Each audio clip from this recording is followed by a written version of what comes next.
Louvado seja Deus. Amém, meus irmãos? Amém. Hoje é um culto especial, é um culto de ceia. E que a graça de Deus sempre esteja conosco para que possamos nos manter firmes, sempre ceando, sempre fazendo menção daquilo que Cristo fez por nós.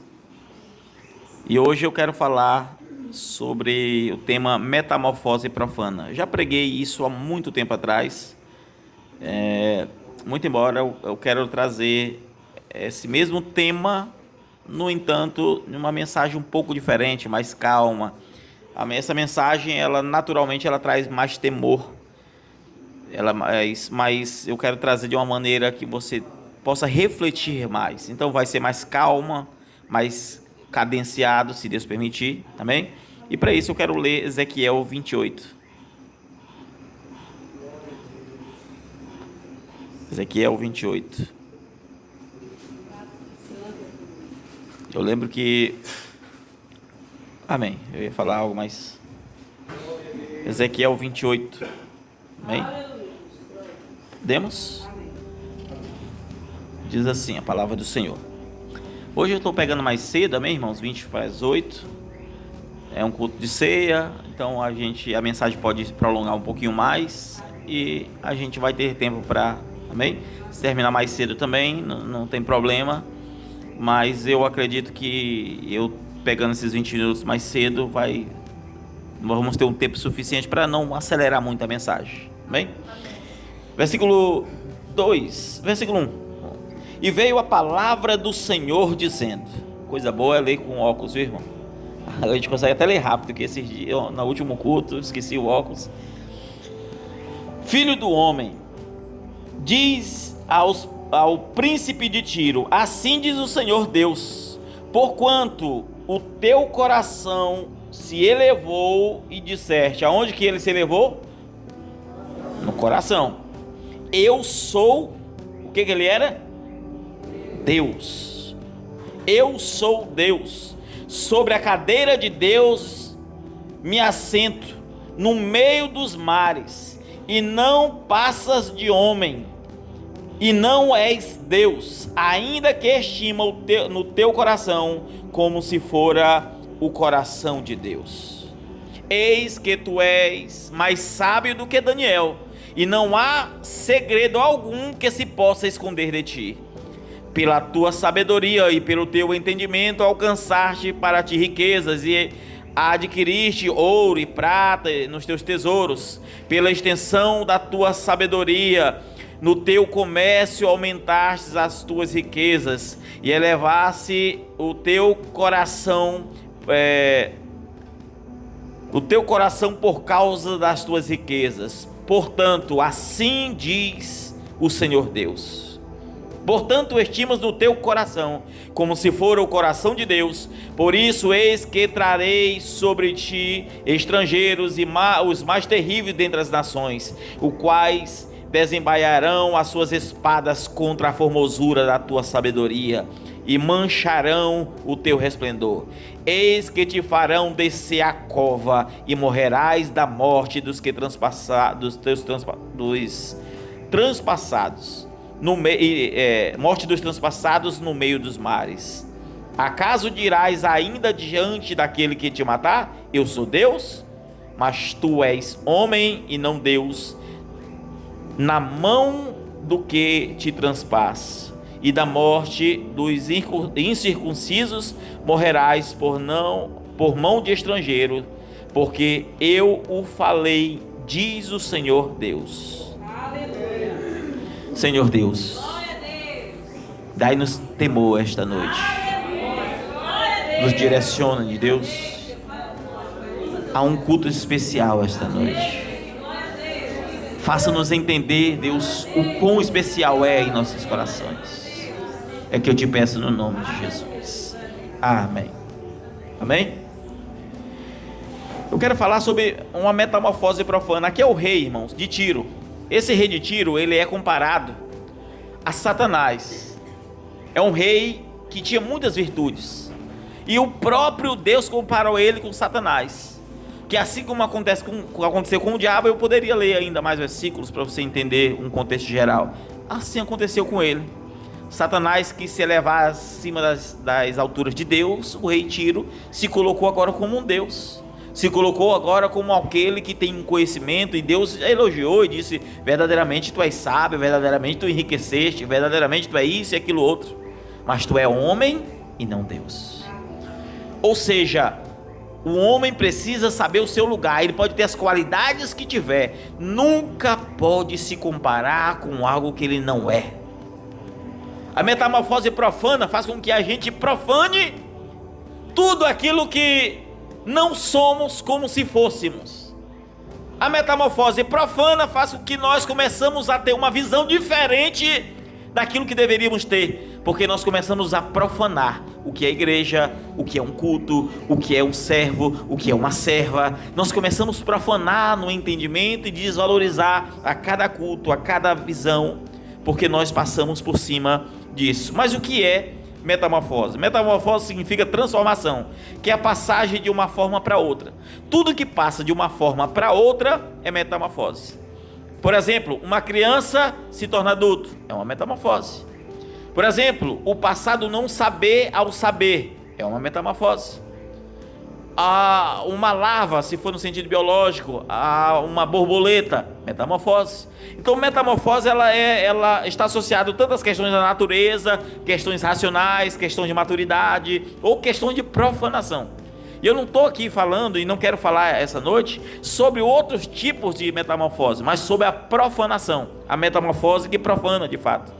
Porque, como eu disse, há uma lagarta que se transforma em borboleta, há, por exemplo, o girino que se transforma em rã, não é isso? Lá em casa tem aquele buraco lá, quando fica cheio d'água, eu fico cheio de girino, vai tudo virar rã, porque são metamorfoses. A cigarra que passa 17 anos debaixo do chão, né, isso como larva e vira uma cigarra aqui. Então tudo isso são metamorfoses, mas também existe uma metamorfose na vida humana, quando eu disse, como eu acabei de dizer, uma criança que passa a ser adulto, ou quando um jovem amadurece, ou quando uma pessoa, após passar provas, ela aprende no meio daquelas provas e ela não cai mais no que caía. Tudo isso são classes ou fases ou tipos de metamorfose diferentes. Por exemplo, o crente que passa por prova e aprende. Ele aprendeu, sim. Ele aprendeu da pior maneira, é verdade, mas aprendeu. Há uma metamorfose na sua própria alma. Vocês estão captando, irmãos? Amém. As dores que passamos pelos erros, que produz experiência. E você, quando passa de novo por algo, você não será mais aquilo que era antes, porque você começa agora a ter aquela experiência. Amém? As percas que nós podemos ter, porém essas percas traz dependência de Deus. Então há metamorfoses que servem para o bem. Você perde algo acontece que você perdeu, você vai aprender a ser dependente de Deus. Glória a Deus. Amém? Glória. Mas como eu disse, eu quero falar essa noite sobre metamorfose profana, que é aquela que não vem de Deus, não vem de uma evolução, não vem de um crescimento, não vem de uma maturidade, vem justamente do oposto. É num grau de corrupção. A metamorfose profana, ela faz o oposto, irmãos. A metamorfose profana, ela faz o oposto do que nós deveríamos ter, porque essa metamorfose todo mundo passa, mas a profana não é para todos. Amém? Então, porque assim, nem toda pessoa vê a mudança que tem passado. Por exemplo, você passa anos na fé, aí olha algumas coisas, olha que não está com o mesmo vigor, mas você é incapaz de observar as mudanças que ocorreram, que te melhoraram, que te lapidaram. A profana é o oposto. É quando você alcança algo e aquilo começa a se deteriorar. E aí você vai observar que nem toda evolução é santificação. Você evolui numa metamorfose, degredindo ou decaindo espiritualmente. E é esse tipo de metamorfose que é uma metamorfose espiritual, é uma metamorfose profana. É quando as pessoas elas mudam para pior. É quando as pessoas elas evoluem, mas não no sentido da palavra evolução no sentido benéfico, mas no sentido de decadência. Quando elas mudam, mas para pior. Quando elas começam humildes, mas terminam soberbas. Quando elas começam sensíveis, mas terminam com o coração endurecido. Quando elas ouviam a palavra e tinham tanto zelo, mas depois se endurece de uma tal maneira que o único sentimento que tem é que o culto está acabando. A metamorfose, elas podem vir de várias maneiras, que vai sempre terminar em profanação. E aí você começa ouvindo a palavra, mas termina ouvindo apenas a sua própria voz, dizendo: eu não aceito isso, está falando bem de mim agora. Porque ela começa a ouvir a palavra de Deus, mas termina dando ouvido à palavra do próprio ego. É esse tipo de metamorfose, que é a profana, que Deus quer que nós fujamos. Amém? Amém.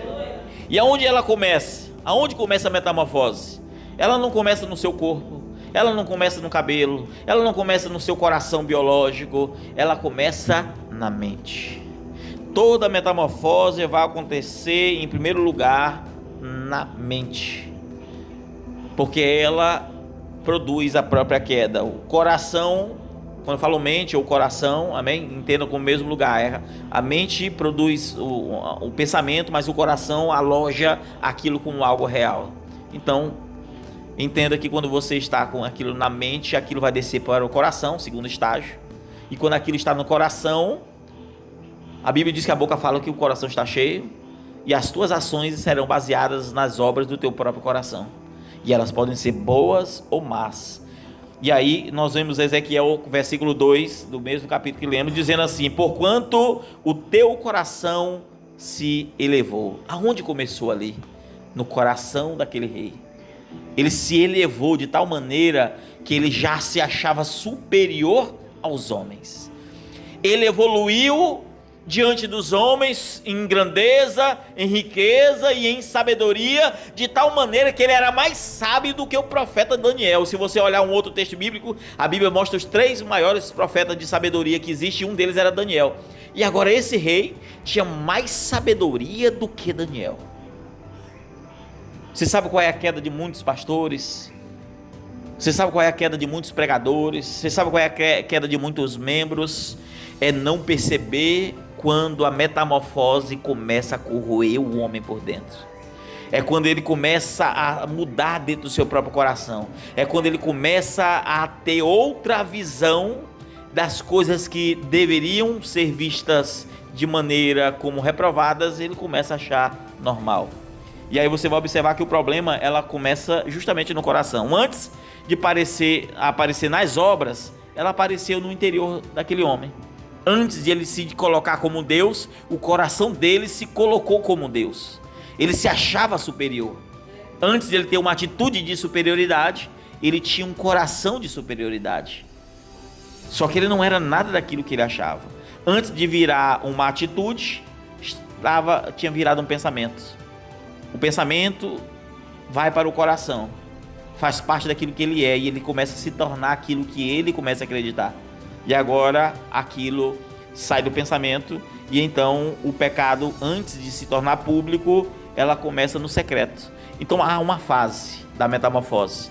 Ninguém aqui vai cair na decadência de um dia para o outro. Nunca começa dessa forma. Nunca começa dessa forma. O texto bíblico vai dizer que, olha só, eu sou Deus e sobre a cadeira de Deus eu me assento. A mesma coisa que aconteceu com Satanás. Subirei acima das estrelas de Deus. O que aconteceu com Satanás é a mesma coisa que aconteceu com o retiro, que do anjo cobridor, do arcanjo poderoso, se tornou um diabo, porque a metamorfose é profana. E aí você vai observar que aqui que está o perigo. O perigo da profanação está quando o homem ele deixa de reconhecer qual é o lugar dele, para tentar assumir um lugar até mesmo diante de Deus. Quantos pregadores mentem, enganam as almas, sabem, prega dinheiro, finanças e tanta coisa, deixam tudo entrar na igreja, passa por cima de tudo, porque ele se coloca no lugar de Deus, porque ele profana a si mesmo e profana todo um povo. E Paulo disse isso em 1 Timóteo capítulo 3, no capítulo 4 também, que isso aconteceria. Vocês estão captando, irmãos? Amém? Amém? Então a sabedoria, ela pode ser profanada, uma sabedoria genuína, uma sabedoria verdadeira. Um homem que pode ter muito de Deus, um conhecimento de Deus, o que se ele não tiver vigilância de saber que ele não pode se exaltar pela sua sabedoria, que ele não pode se exaltar porque o que ele alcançou, quer seja nacionalmente, ou quer seja regionalmente, ou quer seja dentro de uma igreja local, o que seja, ele não pode se exaltar. Ele precisa entender que a própria sabedoria pode ser profanada. Versículo 3 diz assim: eis que tu és mais sábio do que Daniel. A sabedoria era verdadeira, ou a sabedoria de Daniel era falsa? A sabedoria dele era verdadeira, ele era mais sábio do que Daniel. E não há segredo algum que possa se esconder de ti. Não sei se você sabe, as 70 semanas de Daniel, Daniel não recebeu por divina revelação. Ele lendo o livro de Ezequiel e ninguém entendia, ele tinha uma sabedoria tão grande que o cumprimento daquela profecia não ficou oculto aos seus olhos. Pela sabedoria ele pôde discernir. Mas aqui estava quem era mais sábio do que Daniel, de modo que Deus disse que segredo algum podia se esconder dele. Quanta sabedoria genuína esse homem tinha! Mas a sabedoria é bênção quando está debaixo do temor a Deus. Se ela não estiver debaixo do temor a Deus, não existe sabedoria nenhuma. A sabedoria sem humildade, ela é arrogância. E a arrogância é o estado último do homem deplorável. Isso é terrível, irmãos. Que tem gente que não caiu no sentido de, como eu posso dizer, no sentido de porque era fraco. Não, caiu pela sua força. Tem gente que cai em detrimento das suas próprias virtudes. Ele é tão virtuoso que a soberba chega. Ele é tão grande que a soberba o alcança. E não é pela fraqueza, é pela força. E eu sei que isso parece assim meio que paradoxal, como que há alguns que caem pela fraqueza e outros caem pela força. Por isso que um homem, ele pode alcançar o que for, mas ele precisa reconhecer que há um Deus acima dele. Ele precisa reconhecer que o que ele alcançou não faz ele ser melhor do que os outros. E quanto mais ele recebe, mais ele precisa entender qual é o seu lugar. Tem gente, irmãos, que ele não caiu, como eu disse, porque era fraco. Quantos? Eu conheci alguém que caiu, não é porque é fraco. Talvez você já conheceu pessoas que caem, não é porque é fraco. É justamente porque talvez entra a soberba, a arrogância. E aí cai porque se achou forte demais. Esse rei caiu porque se achou forte demais. A queda dele foi uma queda produzida pelo próprio Deus. Não por uma fraqueza, mas pela profanação da sua capacidade. Por isso, irmãos, que eu nunca, não sei o dia de amanhã, mas eu nunca subi num púlpito confiando na minha sabedoria. E olha que eu leio, eu estudo, eu gosto mas eu nunca me confio em vir aqui na sabedoria humana ou me preocupar em não trazer qual tema que eu vou... Não, preocupações internas. Porque pela sabedoria humana eu podia falar qualquer assunto e apenas abrir a Bíblia. Qual é o assunto que vocês querem que eu fale? E abrir, mas nada disso serve. Porque atrás dessa aparência de humildade há uma soberba, há uma falta de cuidado.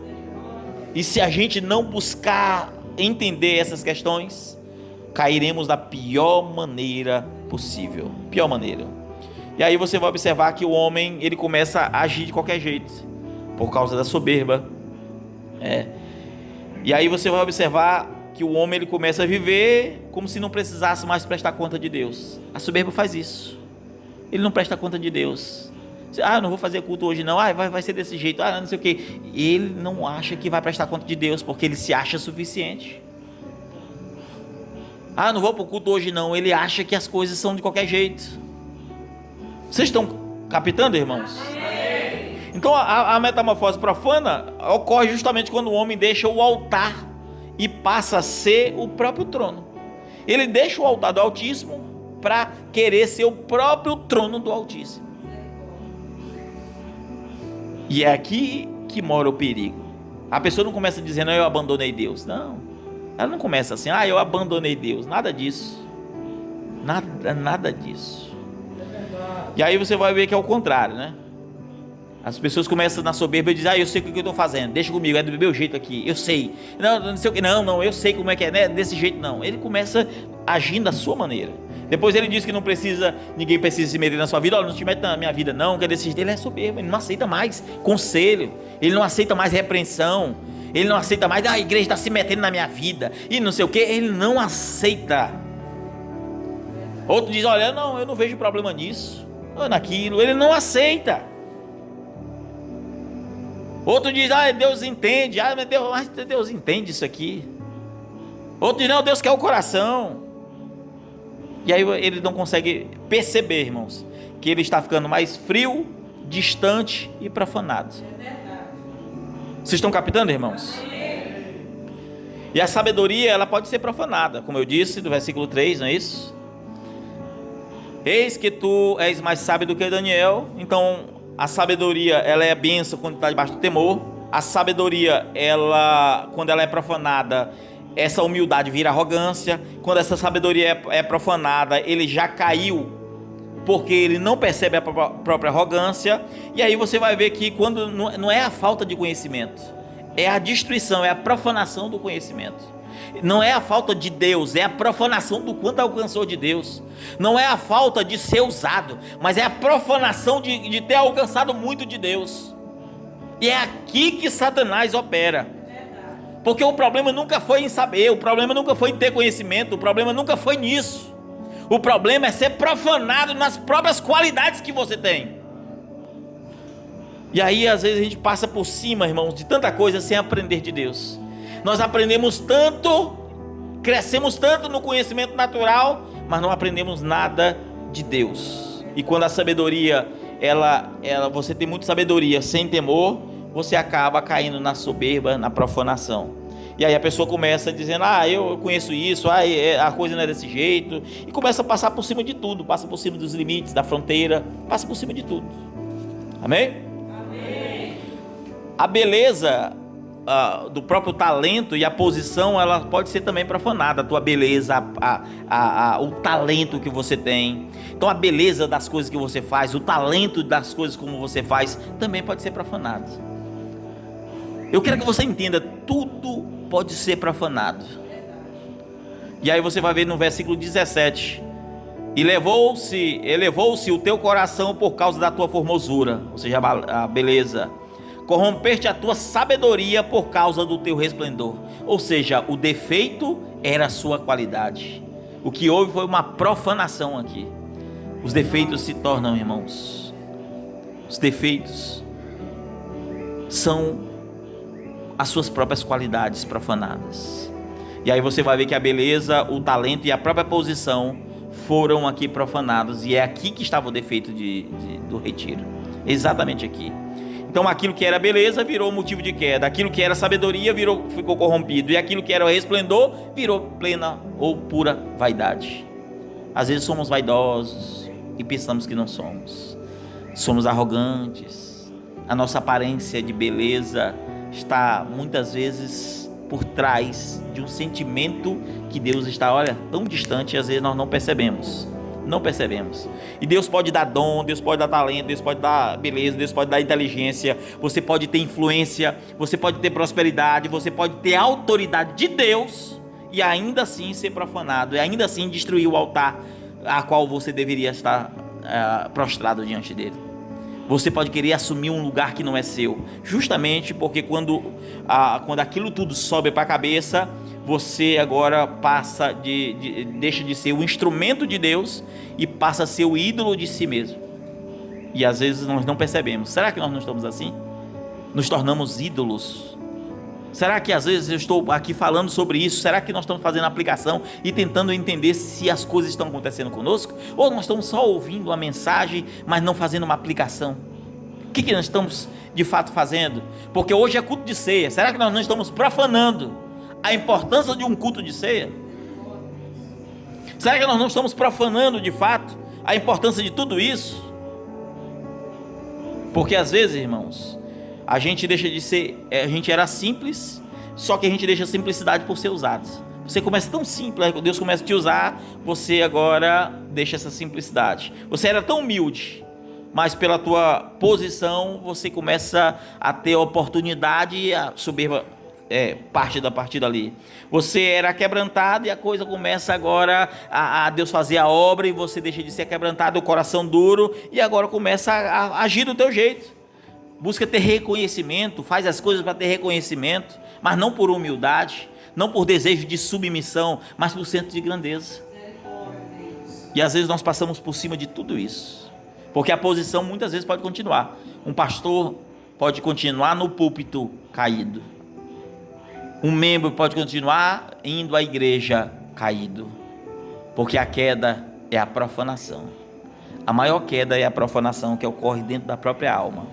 É quando você perdeu sem saber que perdeu. Você perdeu o temor, você perdeu a genuína fé, você perdeu a pureza do que é o evangelho. E quando você passa por cima de tudo isso, é o sinal ou o maior sinal da própria metamorfose profana. Você começa a passar por cima das coisas. E a profanação, ela não começa pelas tuas mãos, como eu disse, começa pela mente. Ela não começa pela tua ação. Eu vou assim, é desse jeito. Não. Antes de você agir, você pensou, aquilo desceu ao coração, então você começa a executar segundo a vontade do teu coração. É assim que acontece, porque isso é a profanação. Então primeiro a pessoa muda por dentro, para depois mudar por fora. Porque a mudança por dentro é aquilo que é verdadeiro. Aquilo que está do lado de fora, por exemplo, não vai achar que uma pessoa vai para o inferno, irmão, porque usa roupa curta. Ninguém vai para o inferno por usar roupa curta. Aquilo que ela está demonstrando, a vaidade ou a vida que ela vive lá fora, só está demonstrando o que ela tem por dentro. Ninguém vai para o inferno porque xinga, não, é porque aquilo parte do seu coração, porque aquilo que aquela pessoa entende o que eu quero dizer? Ninguém vai para o inferno porque rouba, mas vai porque ela ama aquela vida de roubo. Então a profanação, ela faz com que os teus hábitos de fato mudem de dentro para fora. Vocês estão entendendo, irmãos? E aí teu último estágio é pior do que o primeiro. E aí antes do pecado aparecer, você se alimentou dele. Então antes de ele aparecer como obra, você foi alimentado por esse pecado. Antes da queda, a vigilância foi abandonada. E você vai ver que sempre é assim. Antes da pessoa cair da presença, ela se esvaziou por dentro. Sempre será dessa forma. Porque a profanação, ela começa a destruir, a profanar de tal maneira, irmãos, que você fica hibernado. O que é hibernado? Você está ali, olha, há tipos de... Uma cigarra, por exemplo, é uma larvazinha que passa 17 anos no chão, hibernado. 17 anos, parece que não tem mudança nenhuma.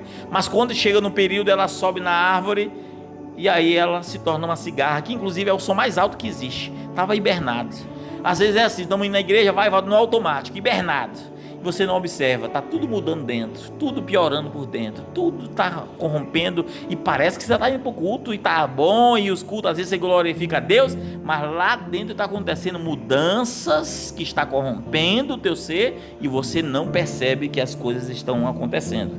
E aí você vai ver que o estágio vai piorando, a pessoa ela começa como se estivesse paralisada espiritualmente, ela está apenas paralisada, e aí você vê que ela para de orar, ela para de ler, ela para de jejuar, ela para de vigiar, ela para de confessar, ela para de pedir ajuda, ela pode estar no que for, ela não tem coragem de conversar com o pastor. Pastor, eu estou passando isso aqui, eu tenho essa dificuldade aqui, eu não estou conseguindo vencer isso. Ela para de confessar, ela para de pedir ajuda, ela para de buscar, e ela começa a viver do passado, porque ela hibernou.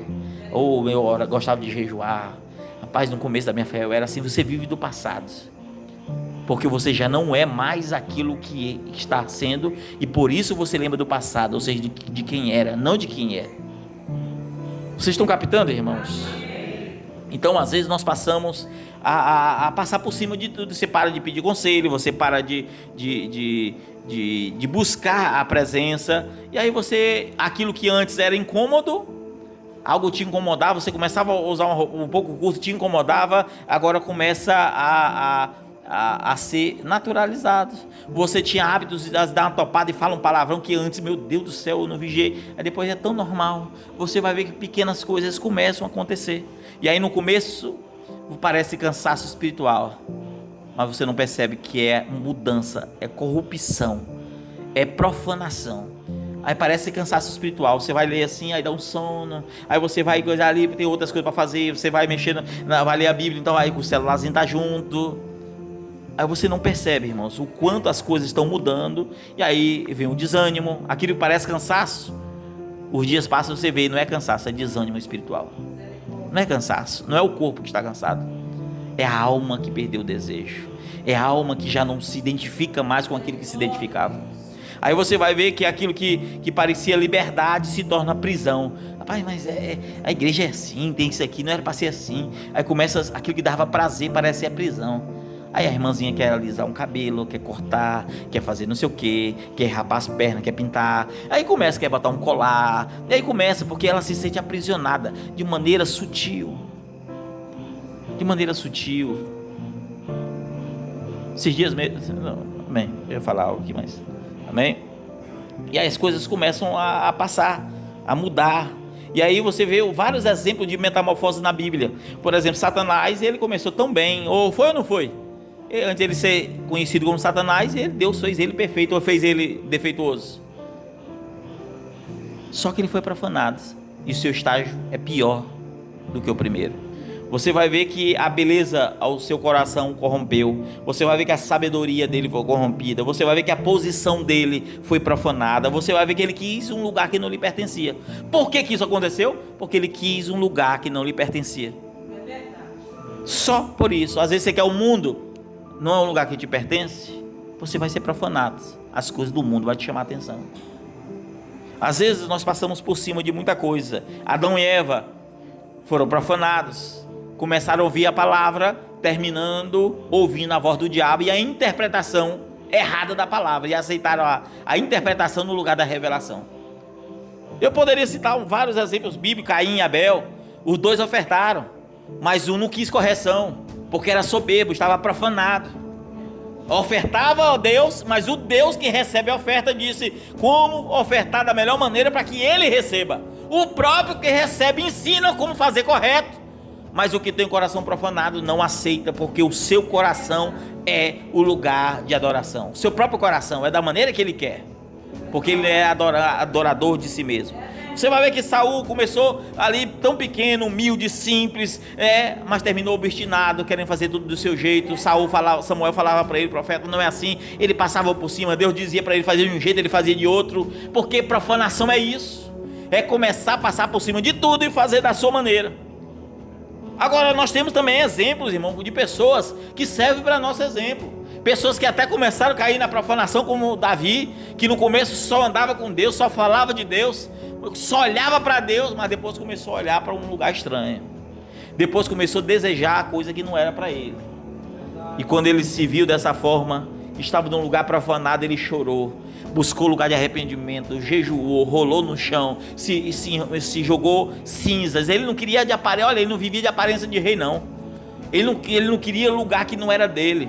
Ele não queria, irmãos, quando ele percebeu que algo foi profanado, ele não olhou para sua aparência nem para o seu status. Ele se humilhou na frente de todo, pegou pó de cinza, pano de saco, se rolou, passou uma semana sem comer, e Deus o perdoou. Isso quer dizer que se algo está mudando em você, está sendo profanado, busque lugar de arrependimento, que Deus é um Deus que te ajuda. Deus é um Deus que perdoa pecados. Amém? Porque primeiro vem o olhar, depois vem o desejo. É assim, depois vem o adultério, depois vem a mentira, depois vem o preço de sangue. Então é a pior coisa que tem. Moisés era um homem tão manso, irmãos.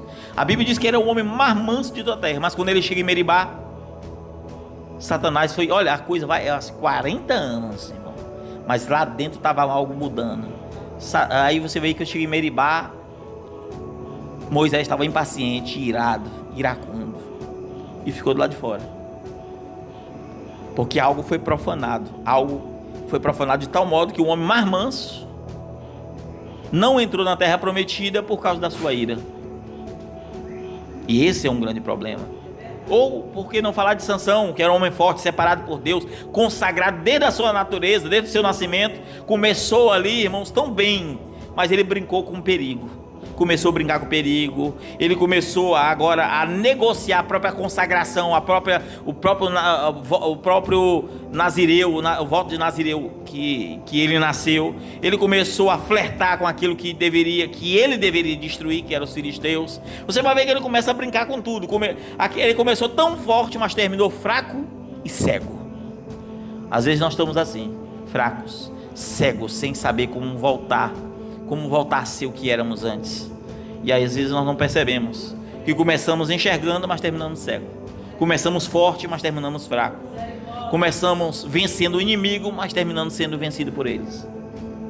Às vezes nós estamos passando por cima disso. Por que não falar do rei Uzias? O rei Uzias começou tão bem, humilde, puro, um homem que tinha medo de Deus, temor de Deus, mas terminou com, o reinado dele cresceu tanto, evoluiu tanto, de modo que já havia tanta paz e segurança naquele lugar, que ele achou que ele podia se assentar no trono de Deus. Ele passou por cima da ordem dos sacerdotes, a ordem sacerdotal, e quis acender o incensário, que não era para um rei acender, porque rei não pode se mexer com... Olha, há duas coisas que entre reis, ninguém que não seja da tribo de Judá poderia ser rei, assim como ninguém que não fosse da tribo de Levi podia ser sacerdote. E um rei queria se meter em uma posição que não era dele, porque se alguém se mete em uma posição, porque quem é rei e sacerdote, sim, Daniel, por exemplo, por exemplo, era rei, sacerdote, juiz. Jesus, rei, sacerdote. Agora, às vezes passamos por cima de tudo isso, da vontade de Deus, e começamos E aí o que aconteceu? Antes da lepra ser demonstrada para as pessoas, a lepra já estava no coração dele. Aquela atitude dele não foi quando a coisa mudou de uma hora para outra, não. Ele já estava no seu coração achando que ele podia fazer o que quisesse. Ele já estava no seu coração achando que as coisas eram do seu jeito. E Deus só revelou aquela lepra que estava no seu interior. E aquele homem morreu leproso. Profanação, irmãos, é a pior desgraça que pode existir na vida de um cristão. E aí existem pessoas que elas não aceitam ser profanadas. E aí sim, é onde o cristão tem que brilhar. É não aceitar ser profanado. Porque nem todos têm que passar por essa metamorfose profana. Não é porque ela existe que você tem que passar por ela. Tiago capítulo 5, versículo 11 diz assim: ouviste qual foi a paciência de Jó, e viste o fim que o Senhor lhe deu. Ora, Jó perdeu as coisas, perdeu tudo, mas não perdeu o temor. Jó perdeu filho, perdeu riqueza, perdeu tudo, mas o temor não perdeu. Porque aquilo, os problemas, tudo que ele passava não pôde corromper o coração de Jó. José foi traído pelos irmãos, perdeu o amor do pai. Quando falo amor, estou falando não o sentimento do amor, estou falando da unidade. Perdeu a amizade e a irmandade entre os seus irmãos, foi vendido, foi traído, foi preso. Mas Satanás não pôde perverter ou profanar o coração de José. José era um homem perfeito diante de Deus. Ou seja, problemas que profanam alguns se tornam, irmãos, a luz que faz você brilhar mais. Se torna aquilo que faz você, assim como a profanação é um estado de coração, a não profanação é a maior prova que você é um cristão verdadeiro. É quando o mal vem diante de você, você tem oportunidades de falhar, cair naquilo e você passa por cima. Vocês estão entendendo? E aí você vai ver que nem o Egito foi capaz de profanar José. José no Egito, irmãos. José vivendo no Egito, desde a sua fase de menino, foi para o Egito, cresceu e nada pôde profanar ele. O Egito simboliza o mundo, não é isso? Você vai ver que Daniel foi para a Babilônia, mudaram o nome dele, olha, tudo era mudado, os hábitos alimentares, os hábitos deles, tudo era mudado.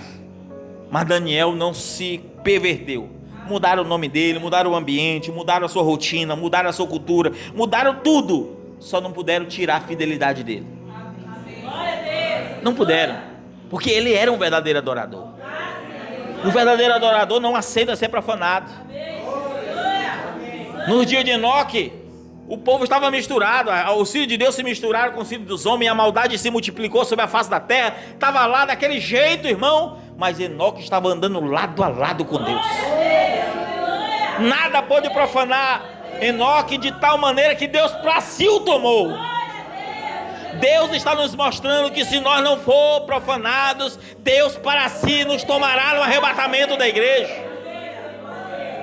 Então o arrebatamento, irmãos, é uma prova de que aqueles que não são profanados alcançarão aquilo que nós almejamos. É o próprio arrebatamento.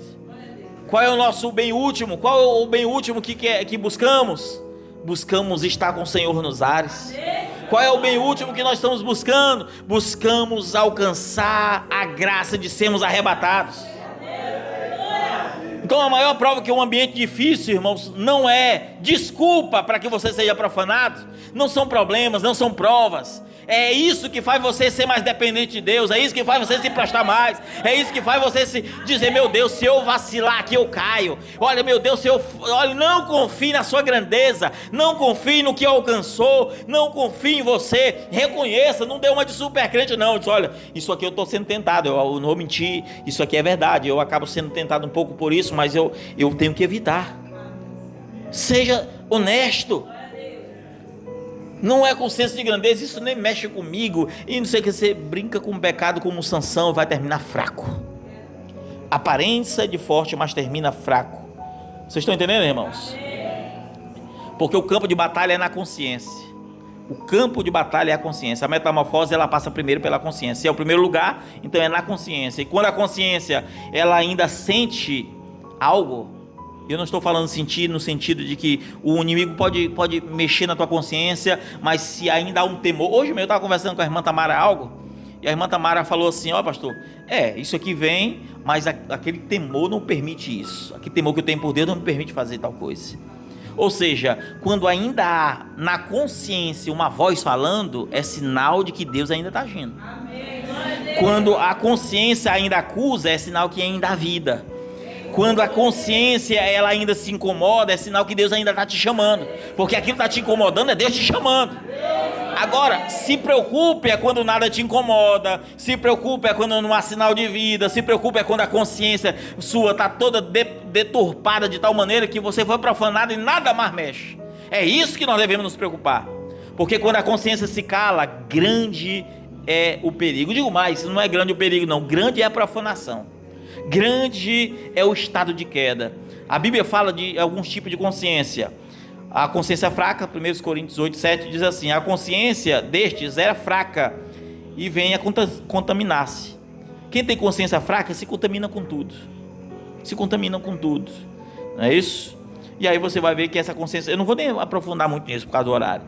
E aí você vai ver que essa consciência fraca, irmãos, ela faz algo que é errado, não seja, se você vê algo errado, mas você não tem força, você tem uma consciência fraca, você está vendo que é errado, você sabe que é errado, mas você não tem força, é fraca, a consciência é fraca.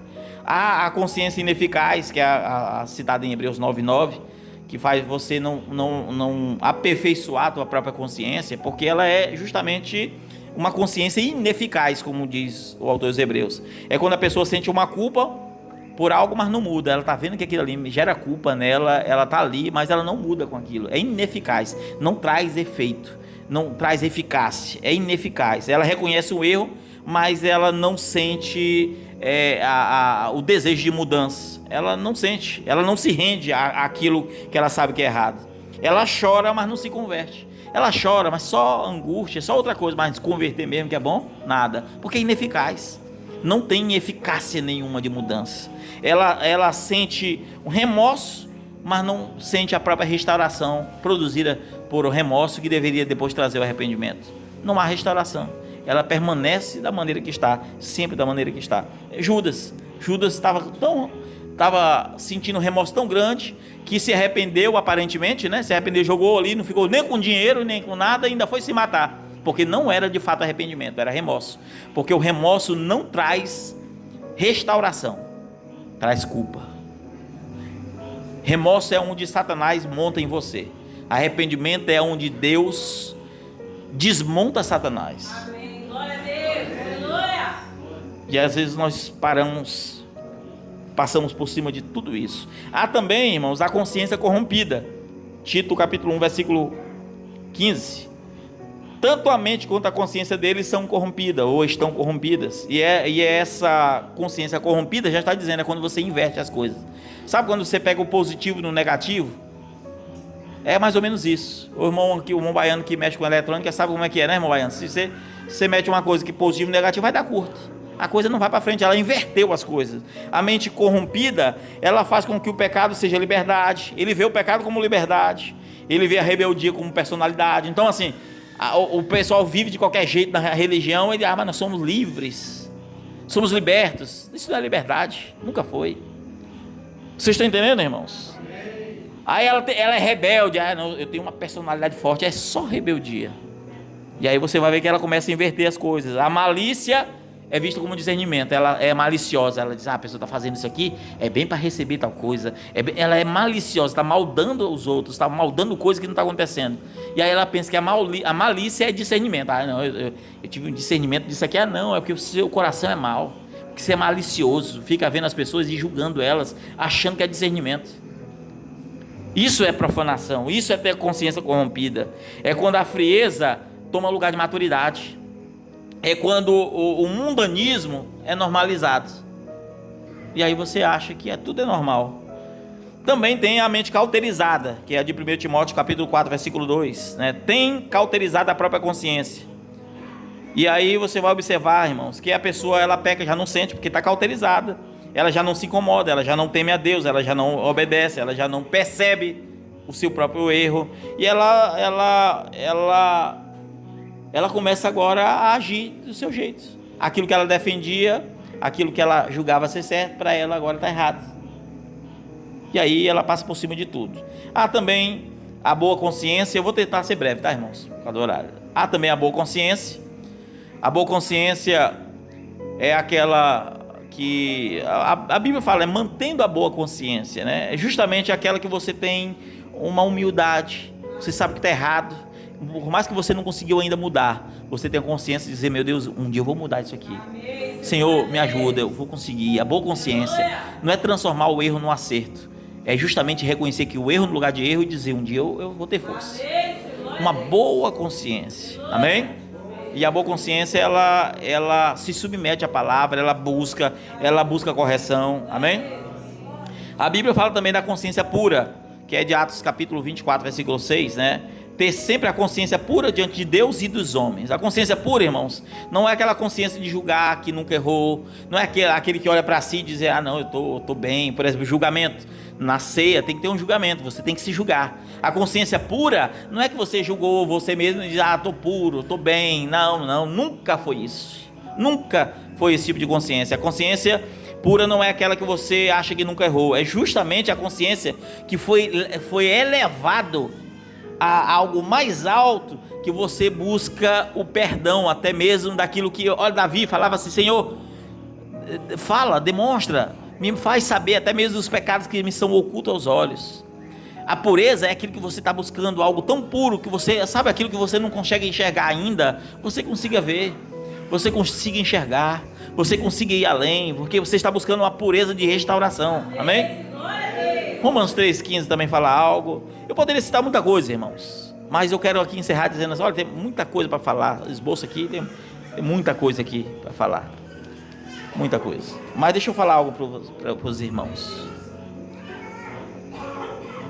Eu sei que hoje o culto pareceu um estudo bíblico, perdão, mas eu acredito que é necessário a gente ter uma noção, porque se você tem uma boa consciência, você vai ouvir tudo isso e vai buscar ver o que precisa melhorar. Culto de ceia é um culto de reflexão. Culto de ceia nunca foi um culto que é um lugar, e não que tenha problema, mas não é um lugar para você ficar glorificando no sentido de aquela super unção. Não, é um culto de exame, é um culto de análise, é um culto de reflexão, é um culto para você entender o que a ceia representa. É só mais um culto? É só mais um culto onde se faz uma menção, aonde Jesus disse que nós devemos trazer a lembrança do que ele fez, mas essa lembrança é superficial? ou é algo de coração? O que é a ceia? O que ela representa para você? O que é o pão? O que é o vinho? Até quando foi a sua santificação? Será que você buscou, meu Deus, o certo é, claro, é vigiar todos os dias da sua vida, mas será que na semana da ceia você pensou assim, não, eu não posso ver isso, eu não posso falar isso, eu não posso agir desse jeito, estou chegando na ceia, eu tenho que me santificar? Será que nem isso nós fazemos? Se policiar ainda mais porque estamos alcançando algo, chegando mais próximo? Caso não fazemos isso, tenha certeza, você está profanando o culto santo, você está profanando a ceia santa. Profanar é desvalorizar o peso real daquilo. Nós temos a ceia um mês sim, um mês não, justamente para que a gente possa estar melhor. Temos feito disso uma oportunidade para tal? Ou temos passado por cima de tudo isso? Metamorfose profana. Estamos profanados ou estamos com uma boa e pura consciência? Nós vamos orar, amém? Vamos fazer a oração. E eu espero que Deus tenha falado conosco, amém? Senhor Jesus, obrigado, Deus, por mais esse culto. Pai, estamos prestes, Senhor, a trazer a ceia do Senhor. Perdoe, Senhor, perdoe os teus servos, as tuas servas. Eu faço, Deus amado, uma oração coletiva de perdão, arrependimento, pedindo que o Senhor, Deus amado, aceite todos aqueles que agora mesmo estão pedindo perdão, agora mesmo estão pedindo recomeço, agora mesmo sentiram, Deus amado, a tua palavra falar em seus corações. Perdoa-nos. Que tu seja a cabeça e nós o corpo. Que tu seja a direção e nós o sigamos. Pai, santifica os teus servos, abençoe cada um, no nome do Senhor Jesus, amém.